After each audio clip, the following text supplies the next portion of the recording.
I hit every fucking branch on the way up. ADHD, carrying shame or carrying a name. I went 40 years before anybody named my ADHD. Join me as I unpack and reflect on my lived experience with the support of a really incredible doctor of psychology. I have to say I'm enjoying the process of sitting every week in a room with a professional, taking the whole thing apart with the lights on, you know. I lived for 40 years as a kid nobody knew had ADHD, and now I'm sitting opposite someone whose job it is to help me see it in the context of my broader mental health. That's the view I'm writing this from, and I'm writing it for two people. The kid I was and the kid that you're losing your patience with right now, because they're closer to the same person than you think. You've explained things twice. The homework was in the bag and now it's nowhere. The job you asked for on Monday, that still hasn't happened by Thursday.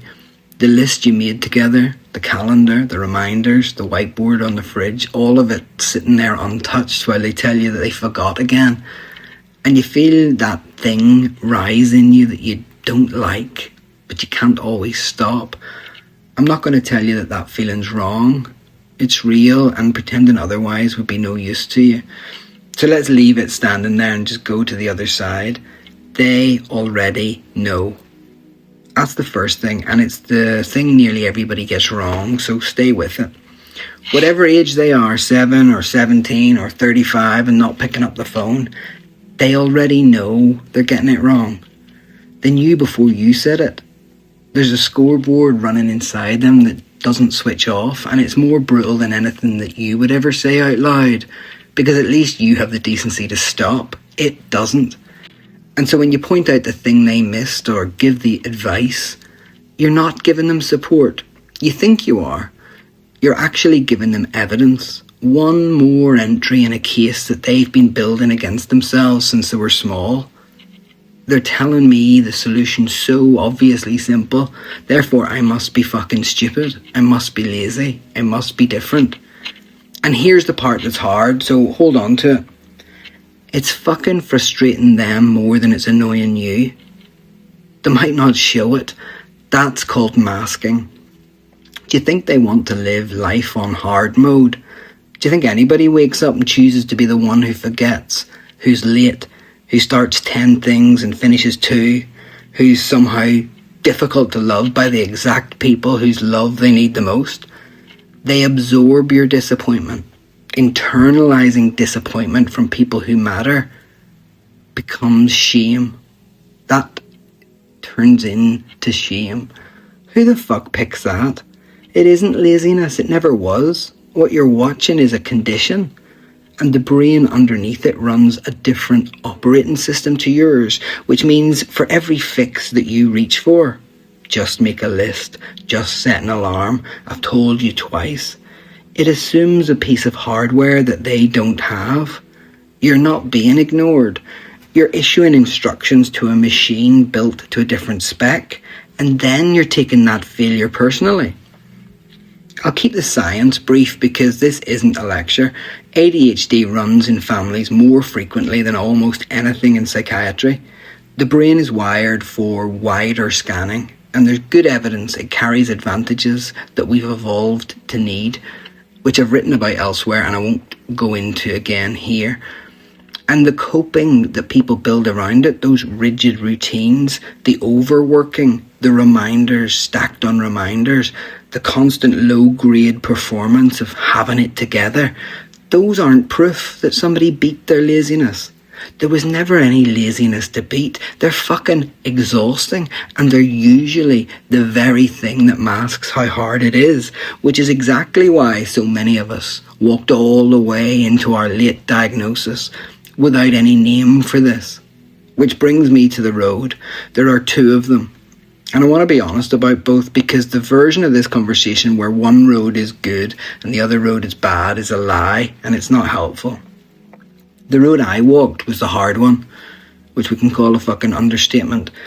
If there was a hard way, a complex way, a messy way, I took it. Never on purpose. I always appreciated good advice. I just never absorbed it. It didn't change behaviour. It was like judging a fish by how well it could climb a tree. and I hit every fucking branch on the way up. Undiagnosed, no language in the room, means you learn everything the brutal way, the stressful way, the dramatic way. You get things wrong in public and feel the heat of that. My generation mostly walked that road because there was no other road on offer. We fell through the net before anybody knew that a net was needed. I was the kid in A&E most weekends, the kid social services had to come and do a welfare check on, the kid that the teachers just said, "Oh, that's just Edward," which was the most loving and most damaging sentence in the same breath. Loving because it meant I was never made to feel like I needed fixing. Damaging because the bill for that misdiagnosis didn't land until I was in my mid-40s, sitting across from a clinician, watching my entire life reorganise itself around a condition that I'd never understood or heard about. And here's what the hard road cost. Specifically, so you know I'm not romanticising it. Huge highs and massive lows. Burned bridges, a lot of them. Scorched earth. A relationship to my own failures so raw that getting something wrong felt like a physical event. A sense running underneath everything of, am I good enough? Am I all talk and no delivery? Every single day, regardless of what the evidence said. Decades of being excellent at the performance and completely alone inside it. But there's a strange gift buried in that road too, and I'd be lying to you if I left it out. The hard road forged things.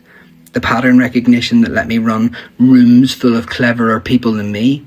The justice sensitivity that means that I can't let unfairness go, even when letting it go would have been the smart move. The capacity to function at full tilt in environments that broke other people.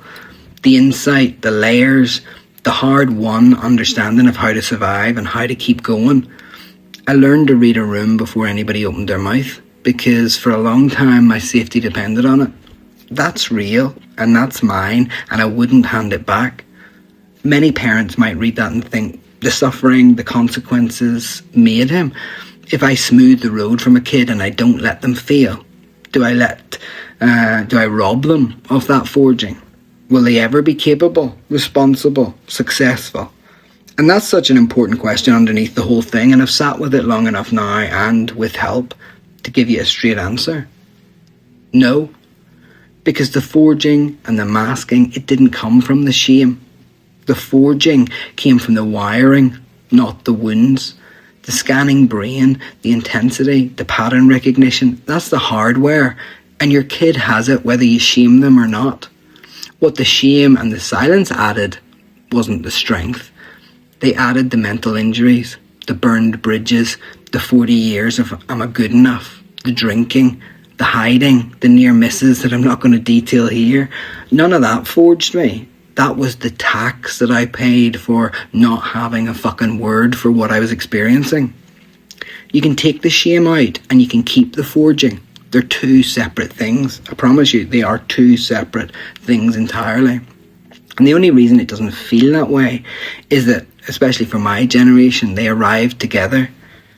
Teaching your child self-reliance, independence, capability and responsibility, it seems to fly in the face of tolerating their lack of structure, laziness, disorganisation and lack of focus, which is a key mindset shift for the parent, focusing on the root cause of the issue, and the issue is ADHD, and not the symptom or the presentation, is the work the parent must take on. And in fairness, a diagnosis can become a ceiling if you let it. It can morph into an excuse instead of explaining it. The gap between those two words is where the hard work lives. Your kid is going to grow up in a world that calls this a fad, a trend. Everybody's got it now. And they'll have to carry the disorder and the eye rolling about the condition at the same time. The supported road, done lazily, can drop the expectation along with the shame. And that helps nobody. I'm not advocating that soft option. The shift in mindset and approach is a different kind of hard work.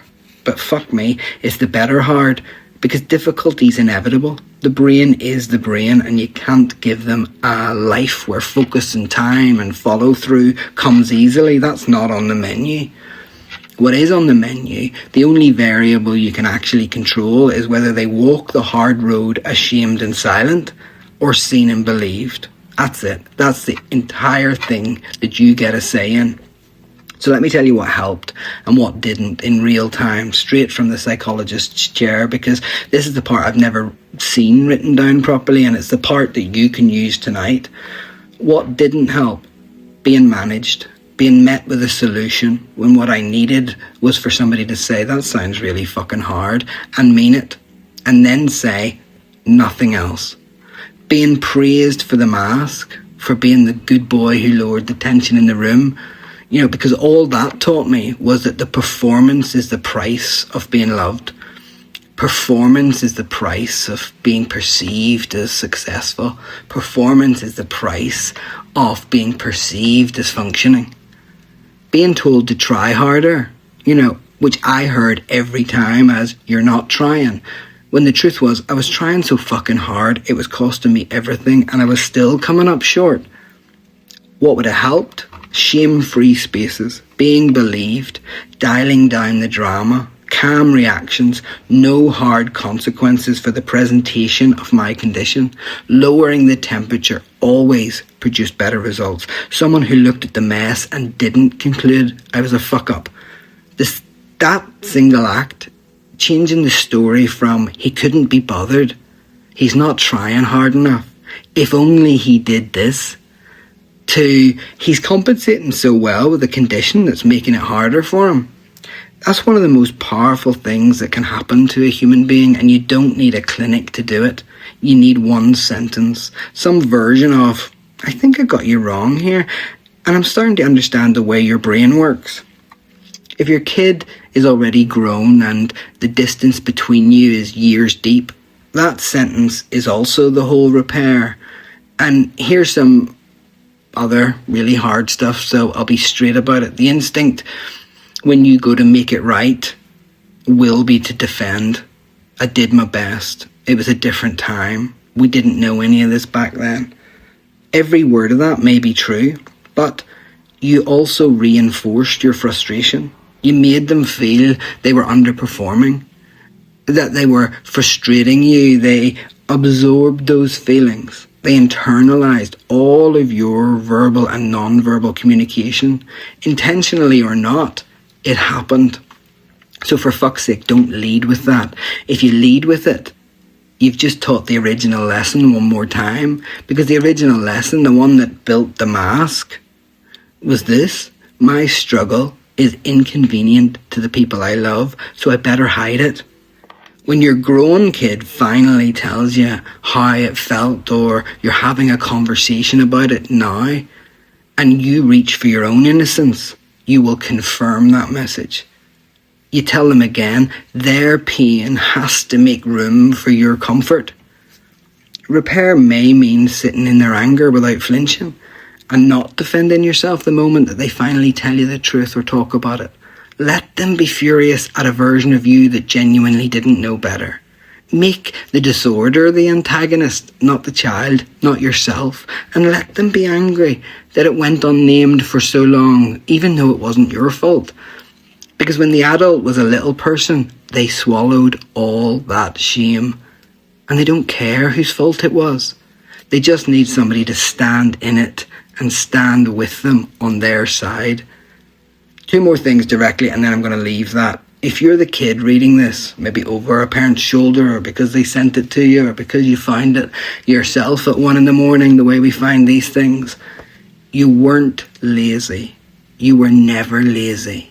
You were running a brain nobody handed you the manual for, in a world that was built for a different model. And the fact that you're still here, still trying, that isn't failure. It's a hyper-alert nervous system that never got told to stand down.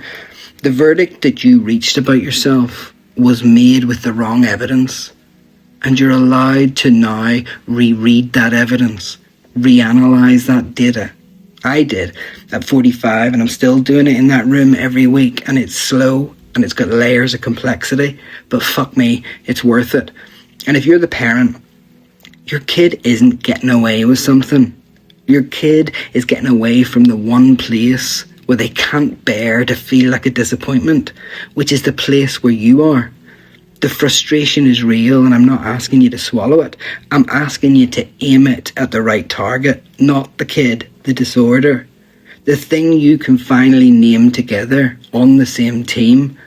And the fact that you've listened this far or read all this way on the essay means that you're still looking for a better way to love. And that tells me everything about which kind of parent you are. You can't choose an easy road for them because there isn't one. Their brain is their brain. But you do get to choose whether they walk it carrying shame or carrying a name for the way that their brain works.